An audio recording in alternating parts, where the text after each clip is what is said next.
Most people think self-defense ends when the threat stops, but it doesn't. The decisions you make before, during, and after a confrontation will determine the outcome of your life far more than the confrontation itself. Think about that for a second.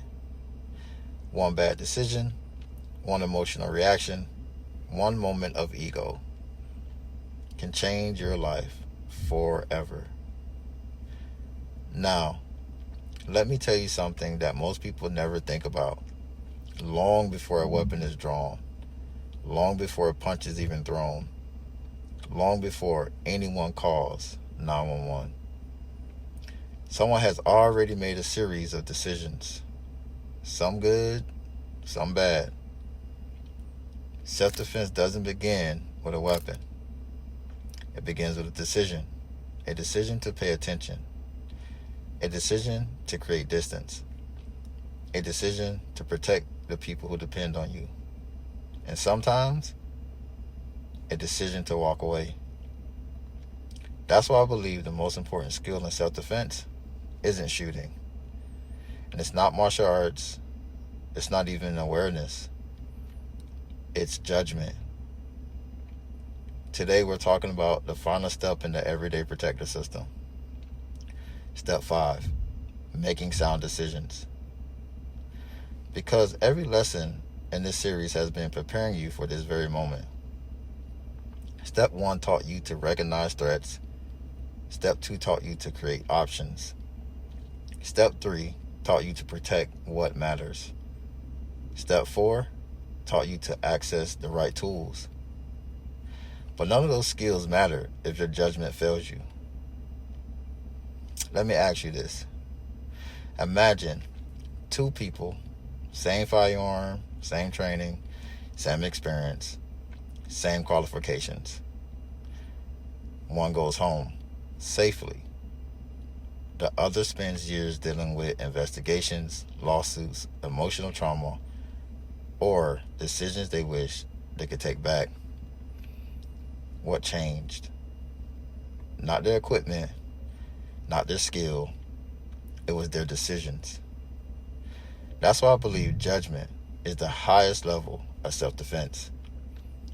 Because every skill you've learned exists to help you make a better decision. Now here's the first principle. Slow your mind before you move your body. When adrenaline takes over, your body wants action. Your heart races, your breathing changes, your thinking narrows. Protectors recognize that feeling. They don't ignore it. They control it. They train it. They slow their breathing. They observe. They gather information. They ask one simple question. What am I actually looking at? Not every loud voice is a deadly threat. Not every angry person intends violence. But not every angry person is harmless either. The difference is found through observation, not assumption. Here's the second principle. Don't let your ego make decisions your future has to live with. Someone insults you, someone cuts you off, someone wants your attention. Someone tries to bait you into proving yourself. Ask yourself this. Am I trying to protect my pride or my life? Those are completely different missions. Too many good people get pulled into bad situations because they refuse to let something go. Protectors don't have anything to prove. Their responsibility is bigger than their pride.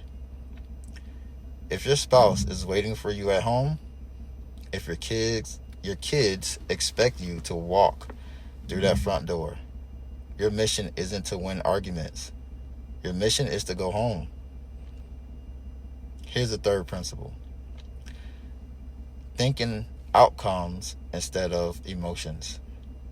Every decision has a destination. For example, if I say this, where does it lead? If I stay here, Where does it lead if I move over there? Where does it lead if I respond emotionally? Where does it lead? Protectors constantly ask, what happens next? That one question has prevented countless bad decisions. And here's the fourth principle. Give yourself permission to leave. Some people think walking away is losing. And it's not. I think walking away is often winning. Winning doesn't always mean defeating another person. Sometimes winning means avoiding a situation that never should have happened in the first place. A protector understands that unnecessary conflict costs time, money, peace, and relationships, and sometimes even your freedom. If you can safely move or you can safely leave, you leave. If you can safely de-escalate, just do it. If you can safely avoid the confrontation, that's success. Not because you're afraid, because you're disciplined. Let's put this all together. You're walking through a parking lot with your family. Someone starts yelling. Your awareness recognizes something just isn't right. So you create distance. You reposition your family. You identify exits. You think about your available tools. Now comes the most important step. You, as a protector, making a decision.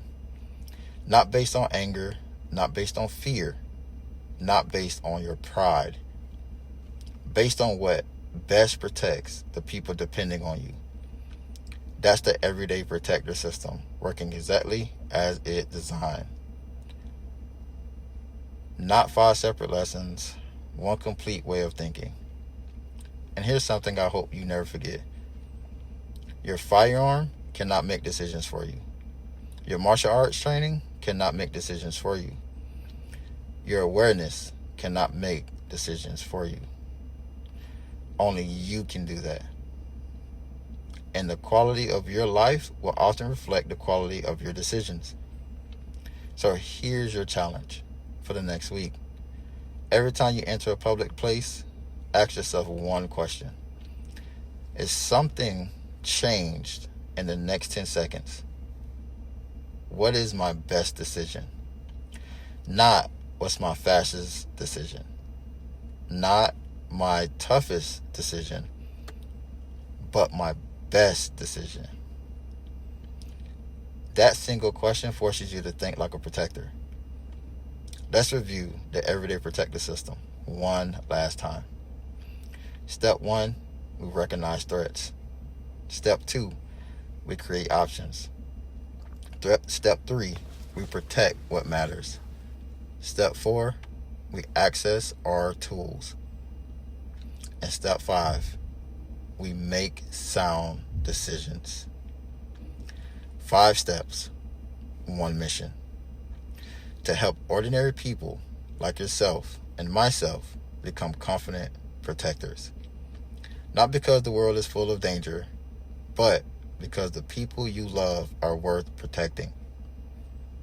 If you watch this entire series, I just want to say thank you for your support. Thank you for watching. And I hope this helps you.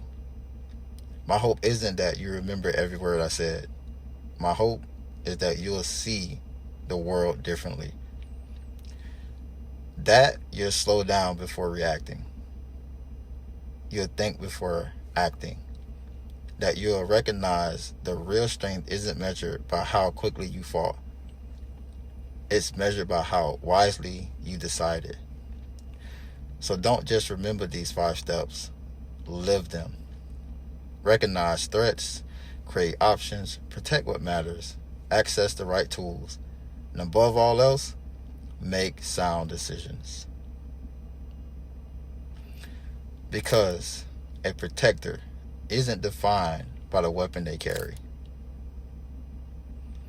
A protector is defined by the decisions they make.